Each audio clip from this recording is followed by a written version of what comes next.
François Mélan, je suis né le 2 janvier 1948 à Genève.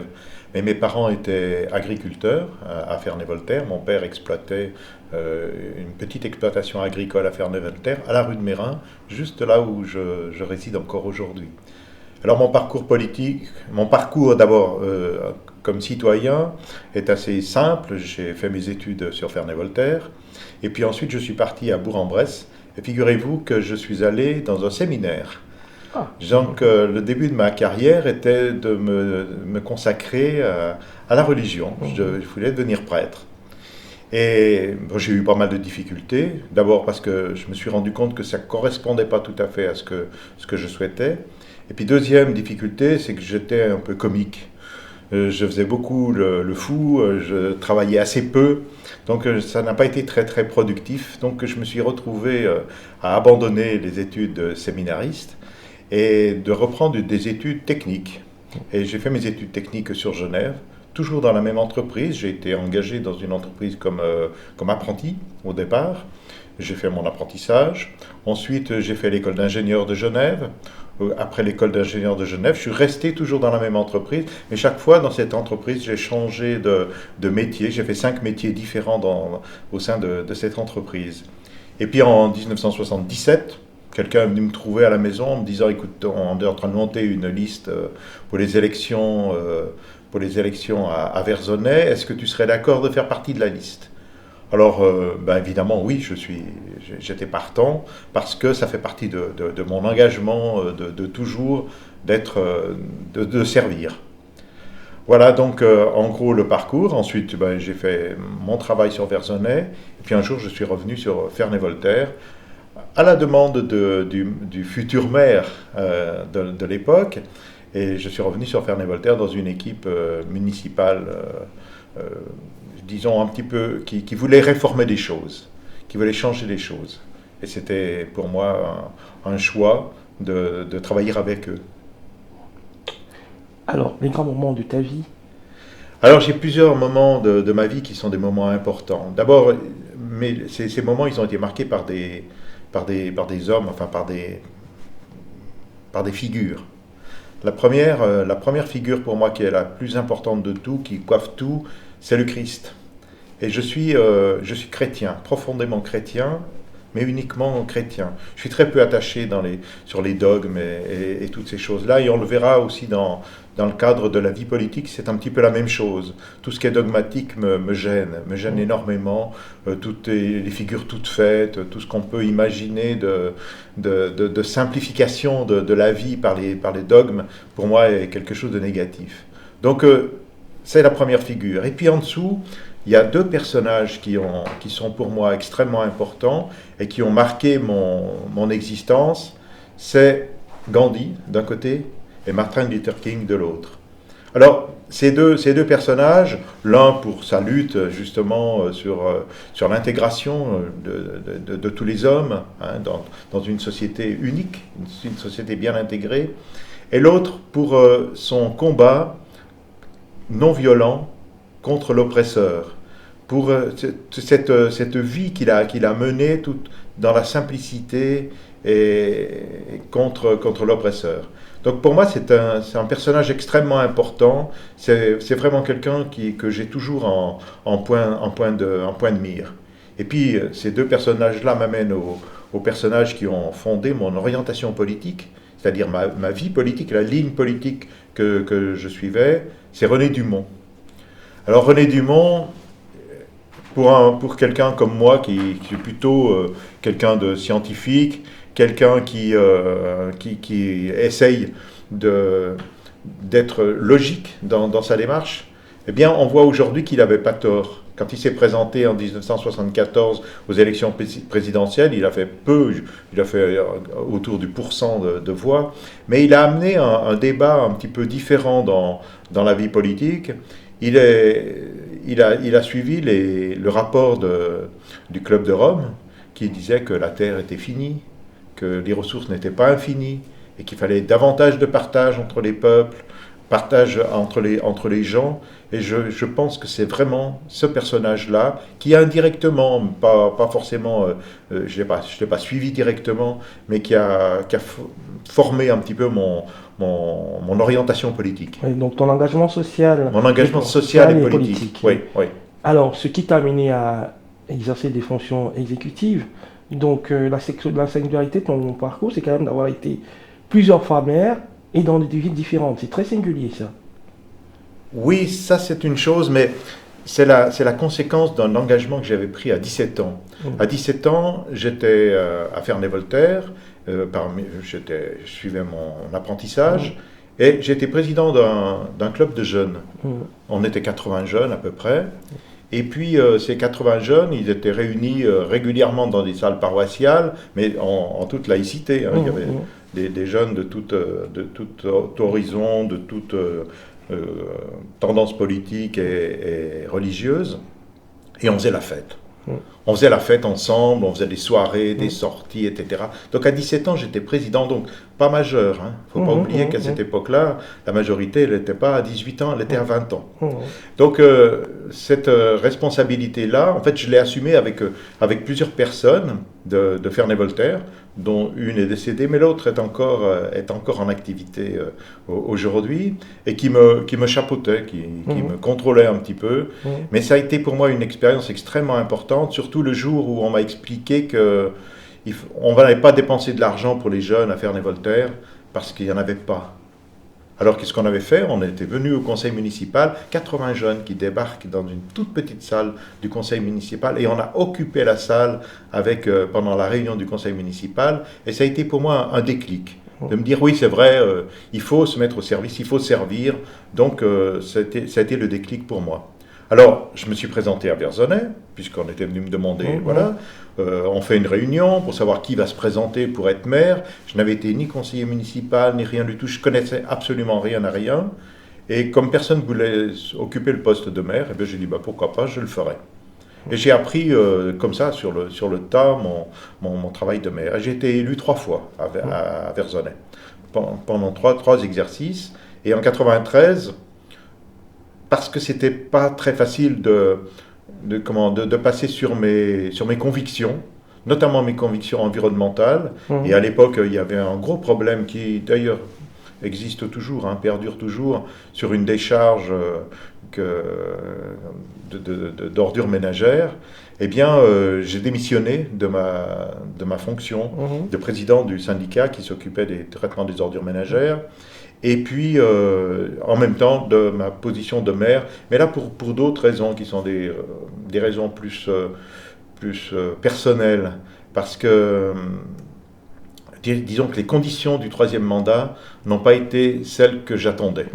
Donc, quand j'ai abandonné mes fonctions au niveau du syndicat de traitement des ordures ménagères, parce que je suis à l'origine de ce syndicat, j'ai beaucoup travaillé sur ce dossier-là, et c'est moi, par exemple, qui ai mis en place tous les points de recyclage au niveau du Pays de Gex.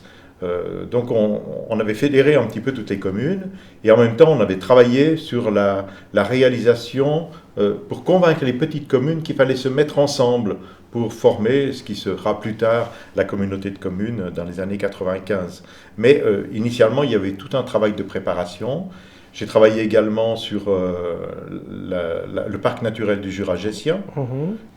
C'est un projet sur lequel on a beaucoup travaillé. Et là, vous savez, ça s'est passé sans clivage. Il n'y a aucun clivage politique. Dans ma vie politique, j'ai jamais eu de clivage politique. J'ai travaillé avec des gens de tous bords, simplement des gens de bonne volonté, qui n'avaient qu'une idée, c'est de suivre une ligne et de se tenir à cette ligne-là.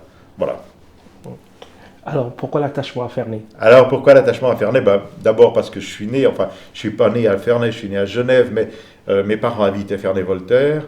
Donc, j'ai toujours eu envie de travailler et d'être élu sur Ferney-Voltaire. J'ai fait des propositions à un certain nombre de personnes qui n'ont pas accepté que je revienne sur Ferney-Voltaire. Et puis un jour, Georges Gianès m'a téléphoné en me disant j'ai appris que vous vouliez monter une liste sur Ferney-Voltaire. Alors je lui ai dit oui. Il m'a dit je vous engage à venir me retrouver. Et j'ai suivi donc ce conseil. Alors évidemment, c'est pas fait du jour au lendemain, mais ça s'est fait assez rapidement. Et j'étais bien, j'étais dans une équipe un petit peu nouvelle, et avec des idées un petit peu nouvelles. On essayait de changer un petit peu les choses. Par exemple, ma passion c'était l'urbanisme. Eh bien, c'était de dire il faut concevoir la ville autrement. Il faut faire la ville à partir de la ville et non pas en consommant de l'espace. Donc toute cette idée d'économiser l'espace, de garder les espaces naturels et tout ça, c'est quelque chose qui m'a toujours habité et qui continue à m'habiter aujourd'hui. Alors, si on parle de Ferney, on ne peut pas manquer de parler du bois de la Bagasse. Ouais. Le bois de la Bagasse, c'est le bois de mon enfance. Quand on était petit, on allait toujours s'y promener, on allait chasser les oiseaux, et puis on allait aussi regarder les avions. C'était le grand plaisir d'aller regarder les avions. On regardait voltiger les tout petits avions. C'était très très impressionnant et on adorait ça. Vous savez, quand des grands bruits de moteur, et d'un seul coup le moteur se coupe et puis repart. Et c'était des moments qui étaient assez extraordinaires. Donc les bois de la Bagasse, pour moi, d'abord c'est mon enfance. Ensuite, j'ai appris plus tard, quand j'ai été élu, qu'il était important de conserver ces espaces de respiration. Et quand on a appris qu'il voulait couper les bois, eh bien, on a un certain nombre à s'être dit non, on ne peut pas accepter tout et n'importe quoi. L'extension de l'aéroport, c'est une chose. On pourra peut-être en discuter pour savoir si ça a vraiment un intérêt pour tout le monde, vraiment au niveau que voudrait la direction de l'aéroport. Mais malgré tout, il y a un environnement autour qu'il faut respecter. Et cet environnement, non seulement il était écologique, mais il était aussi patrimonial. Parce que cette forêt, c'est une forêt voltairienne. Dans le premier mandat, avec Georges Viannès, on avait tenté de faire une zone d'aménagement différée, justement pour protéger ces espaces-là, pour éviter qu'ils se cèdent à n'importe qui. Et on avait réalisé cette zone d'aménagement différé pour protéger tous ces espaces. Donc pour moi, c'était un élément important. Et quand quelqu'un m'a proposé de soutenir les jeunes qui étaient dans les arbres, je l'ai fait volontiers, j'allais les trouver tous les jours, tout en menant un combat juridique pour essayer d'arrêter cette destruction des bois de Ferney-Voltaire. Les bois de la Bagasse, c'est aussi le lien avec Genève. On revient à Genève, qui est donc, comme on l'a entendu, ta ville de naissance. Que représente Genève pour toi? Alors Genève, c'est mon enfance aussi. On allait très peu à Genève, mais quand on y allait, c'était la ville. On allait se promener en ville. On allait au cinéma sur Genève, parce que le cinéma à Ferney-Voltaire, c'était un tout petit cinéma de quartier au Marmouzet, mais il n'y avait pas encore le cinéma de la poterie. Et on allait au cinéma sur Genève. Donc c'était un endroit où on allait pour des raisons culturelles. Et ça a été quelque chose de très fort pour moi. Après, j'ai fait mon apprentissage, j'étais syndiqué, je représentais le personnel au sein de l'entreprise. C'est pas groupé par entreprise. Il y a des grandes associations fêtières au niveau fédéral, mais nous, c'était vraiment quelque chose d'entreprise. Et je faisais partie des commissions du personnel, j'ai dirigé la caisse de pension de mon entreprise pendant une vingtaine d'années. Donc, vous voyez, je me suis vraiment beaucoup impliqué sur le territoire suisse. Et j'ai appris tout l'avantage du système politique suisse. Et en découvrant le système politique suisse, comment il fonctionnait, quels étaient les rôles des différents élus et tout, j'en suis arrivé à m'interroger sur le système politique français. Et pour moi, je ne suivrai pas intégralement tout ce qui s'est fait sur Suisse. Mais sur le plan politique, sur le plan démocratique, je pense que c'est un exemple incroyable. Et moi, j'aime beaucoup Genève, et j'ai beaucoup travaillé, étant élu et étant maire de Ferney-Voltaire, au travail sur l'agglomération franco-valdo-genevoise. Je me suis impliqué dans des projets d'aménagement de l'agglomération. Pourquoi? Parce que c'était notre avenir. On n'a pas le choix. C'est-à-dire demain, comme on est pris dans Genève, Ferney-Voltaire, c'est pas parce qu'il y a une coupure avec l'aéroport qu'on ne fait pas partie de Genève. L'aéroport, c'est un équipement qui lie en fait les deux et non pas qui divise. eh bien, notre avenir, il est avec Genève. Et on devait créer un petit peu ces liens avec Genève.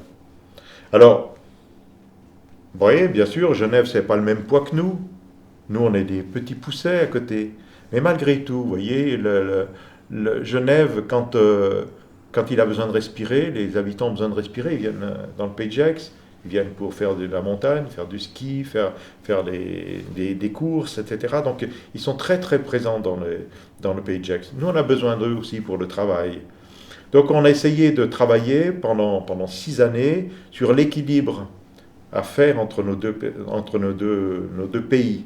Alors, l'équilibre, ça ne veut pas dire l'égalité, c'est un équilibre. Ça veut dire qu'il y a un moment, chacun apporte à l'autre ce dont il a besoin, et non pas un calcul mathématique où on dit je dois avoir tant d'emplois sur Suisse, tant d'emplois sur France. Non, c'est pas comme ça que les choses fonctionnent, parce que bon, les entreprises s'installent où elles ont aussi leur intérêt économique. Donc on a travaillé là-dessus. Et qu'est-ce qu'on a dit? La première des choses qu'on a dites quand on a travaillé sur ce projet d'agglomération, c'est qu'on a commencé par travailler sur les espaces verts, en disant ça va être des invariants. On va vraiment travailler sur ces espaces verts. Comment est-ce qu'on va faire la continuité écologique entre le lac et le Jura? Enfin, on a travaillé sur ces couloirs écologiques, et ça a été un élément extrêmement important de la vie, de la construction de l'agglomération. Puis ensuite, on est parti sur comment on construit, quel type de construction, ce qui est pour l'activité économique, ce qui est pour le logement. Alors, si on parle de cette agglomération, on parle bien entendu de la question des transports qui en vient. Oui, alors je me suis toujours passionné pour tout ce qui est environnemental. Donc je vous ai parlé là du parc naturel régional, je vous ai parlé du traitement des ordures ménagères, et puis j'ai découvert un jour les transports. Je me suis dit, il y a quelque chose à faire de ce côté-là, et pour une raison tout à fait simple, c'est que dans un pays comme le Pays de Gex, c'est un pays qui est extrêmement difficile pour ceux qui travaillent sur France. C'est compliqué. On ne peut pas vivre en France, travailler en France et dépenser son argent en Suisse. Il y a quelque chose qui ne fonctionne pas bien. Alors, je me suis rendu compte très, très rapidement sur le plan politique que c'était lié entre le logement social et le déplacement. C'était un effort qu'il fallait faire. Et c'est un effort indispensable qu'on ne fait pas suffisamment. Quand on regarde par exemple le tarif des transports publics, ils sont tarifs genevois, ce n'est pas des tarifs français, qui ne sont pas en liaison avec le niveau de vie des habitants du Pays de Gex. Or, le fondement de toute politique, c'est le fondement social. Comment est-ce qu'on fait pour vivre ensemble, pour que chacun trouve sa place dans la société? Et voilà, donc je pensais que les transports étaient un moyen très très simple. Je me suis attrapé avec des politiques de renom sur cette question des transports. Quand il y a eu la loi qui obligeait les communes de plus de tant d'habitants dans des agglomérations de faire du logement social. Alors, ma réponse est oui, bien sûr, il faut faire du logement social dans ces communes. Mais si on ne met pas le transport en même temps, vous savez, moi j'étais confronté à Versonnay, par exemple, à des gens qui avaient une voiture, parce que quand on habitait Versonnay à l'époque, et puis même encore maintenant, pour se déplacer, il n'y avait que la voiture. Donc ils dépensaient beaucoup d'argent dans leur voiture. Ils avaient un logement social, bien sûr, mais malgré tout, la voiture n'était pas assurée, parce qu'ils n'avaient pas les moyens de se payer l'assurance. Donc il y a quelque chose d'incohérent dans cette idée de faire du logement social où il n'y a pas de transport. Et l'idée, c'est de dire, eh bien, il faut commencer par mettre en place les transports, et après, autour des transports, on met le logement social pour que les gens puissent avoir un choix de vie. Alors, avoir une voiture, oui, pourquoi pas, mais pas pour l'utiliser tous les jours, parce que le transport public est là pour faire ce genre de choses. Et c'est quelque chose d'extrêmement passionnant, le transport public. On s'aperçoit qu'avec des petits changements de parcours, on arrive à rendre service à beaucoup de populations. Donc il y a des choses à faire, et il y a beaucoup d'innovation en matière de transport public, et c'est un espace d'avenir. Et les transports qu'on voit aujourd'hui ne sont pas ceux qu'on verra demain. On voit par exemple apparaître dans des agglomérations des téléphériques. Alors qu'avant, le téléphérique, il était réservé pour la montagne. Et bien maintenant, non. On se dit, mais comment mieux occuper l'espace, faire en sorte qu'on puisse déplacer rapidement des gens sur des distances qui sont relativement longues, à des coûts qui soient des coûts raisonnables. Donc c'est de tous les systèmes automatiques qui se mettent en place. On le voit sur Paris, il y a des rames de métro maintenant qui deviennent automatiques, qui n'étaient pas automatiques. Eh bien, on est toujours dans cette logique-là, y compris chez nous. Quand on prépare un bus à haut niveau de service, par exemple sur Ferney-Voltaire, pour relier Gex à Genève, eh bien, il faut se mettre dans la perspective de ce que seront les transports publics demain. Pas les transports publics d'aujourd'hui, ceux de demain. Donc les sites propres sont des sites qui sont mieux adaptés à la technologie moderne. Et les technologies modernes, c'est quoi? C'est des bus électriques, c'est des bus sans chauffeur.